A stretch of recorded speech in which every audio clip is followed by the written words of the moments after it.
doctor Manmohan Singh कंग्रेसआ बे भारतखौ सालायबाय दंमोन अब्ला जोंनाव मोनसे खोथा सिन्था खालामदों दे जोङो परिबर्तननि नामाव खालि भटल' होबा जानाय नङा जोङो दिनै रायजो राजाफोरनि खाथियाव थांनानै रायजो राजाफोरखौ खावलायनांसिगोन रायजो राजा दिनै ढेकियाजानि प्राइमारि कमिटिनि इउपिपिएलनि दैदेननायाव नैबे साख'गुरि एलपि स्कुलाव जोंनि इउपिपिएल हान्जानि जि मेल बे मेलनि गेजेरजों जोङो दिनैहाय 105 जन माने जिएसपि बिपिएफ बे हान्जानि मावथि दैदेनगिरि बिथांमोना जोंनि इउपिपिएल हान्जायाव जयैनो जयेन जाबाय आं बिथांमोनखौ साबायखर जासिगोन जे समग्र बिटिसि ओनसोलनि राजखान्थि सोलायनायनि मुङाव मोनसे मोजां मोनसे सरकार गायसननायनि थागिदायाव दा बिथांमोना नैबे मेलनि गेजेरजों जोंनाव जयेन जाबाय आरो बे हिसाबै जोङो सालबारि जिल्ला इउपिपिएल हिसाबै 21 नं सालबारि समस्ति इउपिपिएल हान्जा हिसाबै बिथांमोनखौ जोङो दिनै बरायनानै लाबाय आरो बिथांमोना नैबेखौनो नागिरदों जे जोंनो सोलायनाय नांगौ रायजो राजानि नैबेयो माने आवाज जोंनो सोलायनाय नांगौ मोजां सरकार नांगौ दा आङो बिथांमोनखौ जाय बिथांमोना जोंनि दलनि जोंनि हान्जानि इउपिपिएल हान्जानि नीति आरो आदर्शखौ मोजां मोननानै जगदान जाबाय दा बिथांमोननि जगदाना जोंनि इउपिपिएलखौ आरोबाव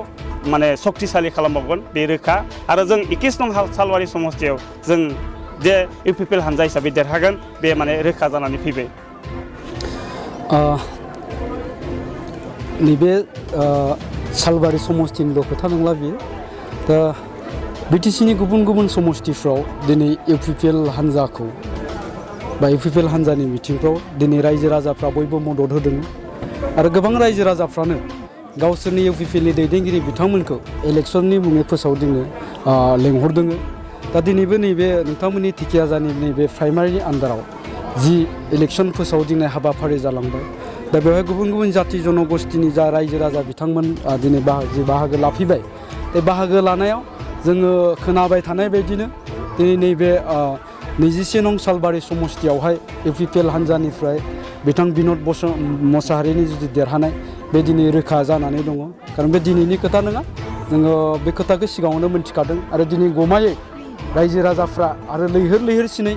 बिथांखौ जा हेफाजाब होनो फैदों दा बेखौ नुयोब्ला जों नैबेखौ साननो हायो जे नैबे सालबारि समस्तिनिफ्राय बिथां बिन'द मोसाहारिया गोबांथार भट मोननानै निश्चय देरहासार जानो हागोन जे दिनैनि बे समाव बेसेबांसो आखल मोनगोन होननानै जे इउपिपिएल हान्जाया सानो नोंथांमोना ओरैनो दिनैनिफ्राय जोङो 27निफ्राय लानानै 30 मिनिमाम 27 बेनिफ्राय मेक्सिमाम जोङो 30 बे सिटखौ मोननो थांबाय दङ आरो बेखिनि सिटखौ मोननानै इउपिपिएल हान्जाया गाव हारसिंनो सरकार दानो थांबाय दङ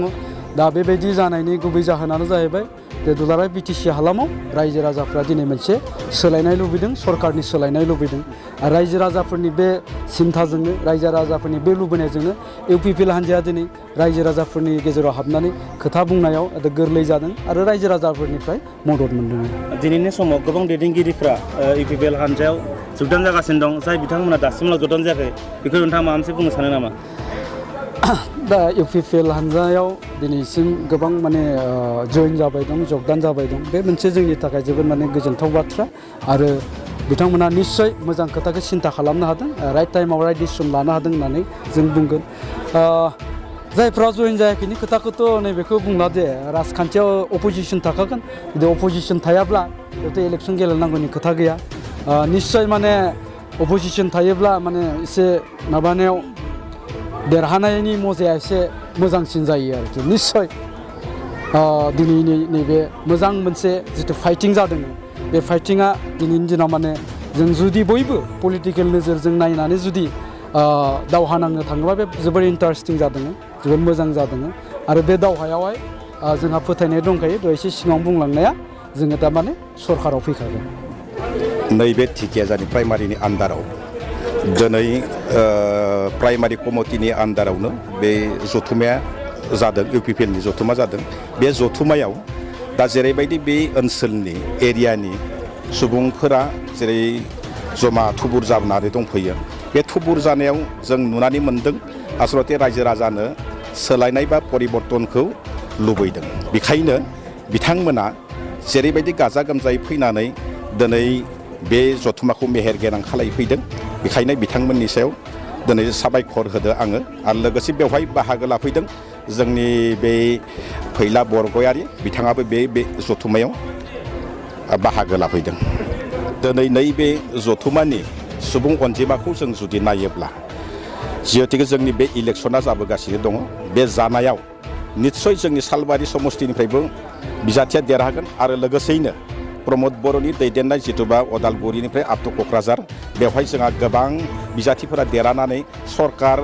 दानाया रोखा जाबाय होननानै आङो साननानै लादों এইবাৰ নিৰ্বাচনত ইউপিপিএলৰ অগ্ৰগতি ভাল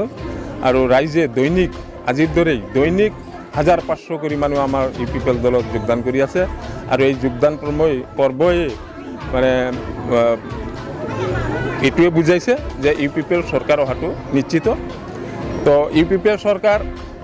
এতিয়া কিয় আহিব সেইটো ৰাইজে উপলব্ধি কৰিছে ৰাইজ পৰিৱৰ্তনৰ জোৱাৰত উঠিছে আৰু প্ৰমোদ বড়োৰ নেতৃত্বত যি চুনামি হৈছে নদীত যেনেকৈ গৰাখহনীয়াই পাৰ খহাই লৈ যায় ঠিক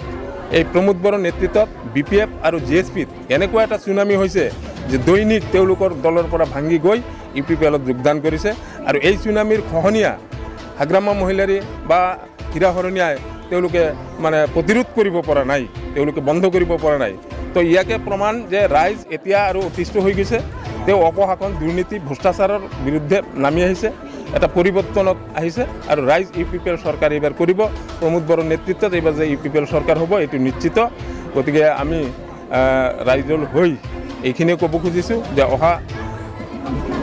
নিৰ্বাচনত ইউপিপিএল জয়ী হৈ এখন ভাল চৰকাৰ বা গুড গভৰ্ণমেণ্ট গঠন হ'ব এইটো নিশ্চিত এইবাৰ যিহেতুকে ইউপিপিএল চৰকাৰ হোৱাটো নিশ্চিত আৰু সেয়ে মই আজি আপোনালোকৰ জৰিয়তে সমূহ বিটিআৰবাসীক আহ্বান জনাইছোঁ যে আপোনালোকে মিছামিছি দেৰি নকৰি বা অন্য দলত থাকি মিছাই দুৰ্নীতিকাৰীক আশ্ৰয় নিদিয়ে আপোনালোকে আহক আমি একেলগে এখন বিটিচিত শান্তিপূৰ্ণ চৰকাৰ গুড গভৰ্ণমেণ্ট গঠন কৰোঁ আৰু তাৰ দ্বাৰা যাতে 32 লক্ষ জনসাধাৰণৰ উন্নতি ভাতৃত্ববোধ আৰু স্নেহ বৃদ্ধি পায় এইটো মই আহ্বান ৰাখিছোঁ বিটিআৰবাসীলৈ আৰু অহা দিনত যাতে বিটিআৰৰ যিটো চুক্তি সেই চুক্তিৰ যিবিলাক দফা সেই দফাবিলাক যাতে আমি পূৰ্ণাংগভাৱে মানে কাৰ্যকৰী কৰিব পাৰোঁ তাৰ কাৰণে মই ৰাইজক আহ্বান জনাইছোঁ যে আহক আমি একেলগে থাকি বিটিআৰত এখন ভাল চৰকাৰ গঠন কৰোঁ